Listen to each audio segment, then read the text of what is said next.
Hello and welcome! Silrace here with Heroes of the Storm, and this is Support Sunday. I am playing Malfurion. There you can see the two team makeups. This was a very weird, very interesting, I guess interesting game. Something I really want to talk about, but firstly let's talk about some of the other related things. This was the first game I played once I got back to the game because of the kind of forced hiatus Blizzard had essentially with having server issues for a little while last weekend and so forth. So last weekend's Support Sunday, as I mentioned on my Twitter, did not happen because I tried to play two games, I got disconnected from both, so I was like, okay, I am not even going to try.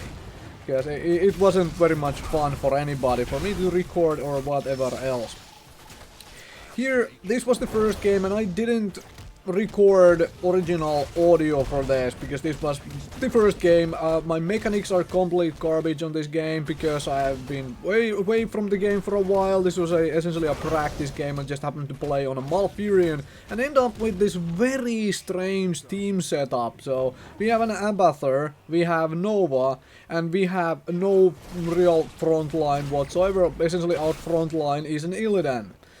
Illidan frontline as compared to having the Butcher frontline and also having Gaslow is not quite the thing in all out honesty. And yeah, you're going to see me miss quite a number of routes this game, so this is post-gameplay commentary indeed, as I said, because I did not record the, talking on this game, as I was basically practicing. But I do want to talk about this game. The reason I'm turning it into a Support Sunday here with a post-gameplay commentary is because of the very strange team setup, and also this is essentially a really bad map for Nova. It's like, yeah, it's one of the worst maps to be playing Nova on, and this Nova player does decent job of it. I appreciate that. And also people didn't just straight up give up, even though our team setup is essentially infinitely worse than the enemy team for this particular map. People didn't just straight up give up, and I really appreciate that. People are being nice and, well, fighty and so forth. So go in here and heal people up and so forth. Quickly talking about Malfurion's abilities before, well, things get too hairy here. While we are trying to destroy some golems and get some skulls. Well, not destroy golems, but destroy some undead and get some skulls. Unfortunately, we are split in the mines, and I am moving a little bit slowly here to get to the help of Illidan, and then I got even caught at the very edge of that. Unfortunately, Illidan is also running away from the team. Like, should have backed into us, and I could have maybe done something. So there is that. As for my level 1 talent choice, why did I go for Moonfire? Damage increase on the, well, mercenaries and minions. Because we don't, frankly we are lacking damage. Like, frankly there is that. Nova is really bad at clearing these minion camps out here. Nova is really bad at farming minions in general. We do have Illidan who is really good at it, Karazim is workable, but on top of that we have Abathur who doesn't essentially come here to farm these camps at all. So for that reason and that reason alone I went for the Moonfire damage increase, because I do need to clear in this game as Malfurion. So something to take note of. But Malfurion's ability, so essentially there is a heal, which is not really a good burst heal.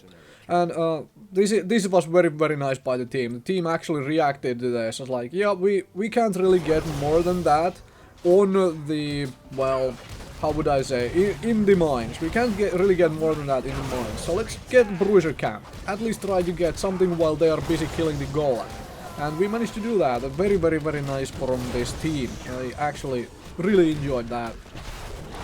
So, Malfurion's abilities, before I get sidetracked once again. So there is a heal, which isn't very good burst heal.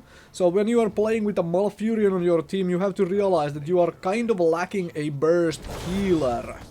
you are lacking some sort of a burst healer. So his heal does obviously a little bit of main healing when you cast it, but most of it happens over time.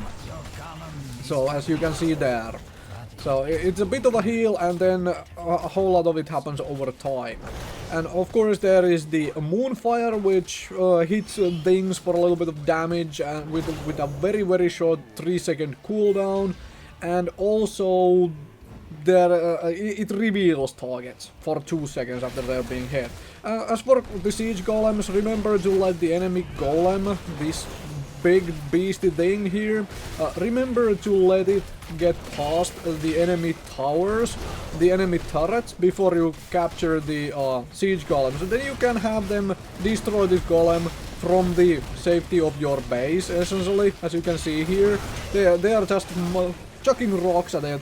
The first golem is kind of weak, so this goes down really quickly. Granted, they do get our wall here still, but that's partially because they had 4 guys pushing and whatnot. Abathur is thankfully at least soaking top lane, which is nice of him. So third ability of Malfurion is the root. So it is a little bit of a delay, and after that little bit of a delay it roots everybody in the area for a short bit. And I'm going basically full heal build here. Cleanse, I didn't honestly believe that I needed cleanse. The biggest threat of enemy crowd control in this game from their team, well, there is Tyrande's stun and there is that kind of stuff, but is the Gaslow stun. The Gaslow stun is large area, it is, well, large long duration stun. Unfortunately, it is long duration stun, like I said, but it actually is kind of easy to dodge. Except I have already been hit by it once, but oh well. So I didn't go cleanse, went for more healing, even though cleanse is really good. Here I'm just rooting the siege golems in place to try to keep them back for a little bit longer. Moonfire has very low cooldown, as you can see. It doesn't eat mana almost at all, which is why I'm like still hanging around here, and I did have Abathur for backup. And I can, all that time, I can see all those enemies at the bottom lane pushing. Unfortunately, our team is collapsing into here, which they probably shouldn't have been doing because the bottom lane is kind of being destroyed. So we basically now give up a fort with no way to defend this fort. Abathur can do it with the top hat, that's fine, but there is like no way we can really defend this with Nova and I. 4-man push, I'm not even going to try, because I don't wanna die at this point. It's 12 seconds until mines open. No way I wanna die at this point in time. Unfortunately for me, the folks managed to get a few kills here, with Illidan coming to chase as well, and can do some other things, such as finally go into the mines and do a little bit of that here and get the Kharazim as well. Fantastic, right? Kharazim death, and I'm gonna pick up Tranquility to get some more. I'm gonna do this camp, even though this is the worst camp to do, essentially. I'm going to take it, because you want to do these 2 middle camps. The one Nova started on and the one to the left of it. So I wanted to do that camp first because it was nearby, and then there is a Gaslow taking these things. But hey, it's a Gaslow and there is my missed route. That's okay, I guess, because he has nowhere to go. So, right. And at this point comes the biggest mistake I make this game, because I see this guy clearing the stuff, and I am going with Kharazim to chase. I didn't notice that these guys really engaged hard on the folks who are at the doorway. I typically avoid doing these doorway fights because it is too easy for the enemy team to jump back and forth through the door. So I try to avoid them, avoid these doorway fights. Unless we have all 5 guys there to try to one-shot one person who comes in, or the first person who comes in. Other than that, I would suggest avoiding the doorway fights in all honesty. But here, it is time to go and get the Bruiser Camp once again. Well, that's what I want to do, and I'm hoping for the team follows, right? And Nova comes right away. Nova does a really good job. I am really happy for this Nova player here. Considering that it has basically the worst map to play as a Nova and whatnot, at least really tries really hard on all these things, which is fantastic to see. Fantastic to see. Excuse me, had to drink something while I keep talking. Anyway, there is the enemy golem finally. So we got very small, tiny golem. At least we didn't give them a 100 skull golem, so there is that positive thing, I suppose, positive thing.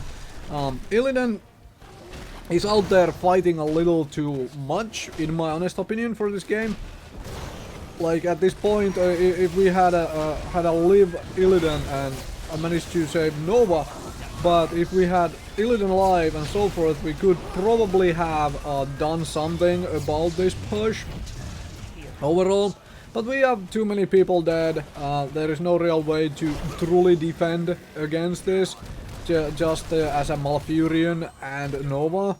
Thankfully there is Karazim up now, but even that isn't such a big thing. And Illidan kind of like just jumps in there. Bad idea, and doesn't disengage. Like just keeps fighting the Butcher. Which is a bad idea when there is a Butcher's Barand and all the other stuff coming on. You can't really trade with the Butcher. So anyway, this Golem wins the game for the enemy team. It's a very short game. That is me avoiding that charge. But thank you very much for watching, and I hope you learned something. Like, don't just give up, because this team of mine didn't. Even though we were losing kind of horribly, as you're about to see on the post-game screen, essentially. We were losing, so what? It was still a good game. I enjoyed. The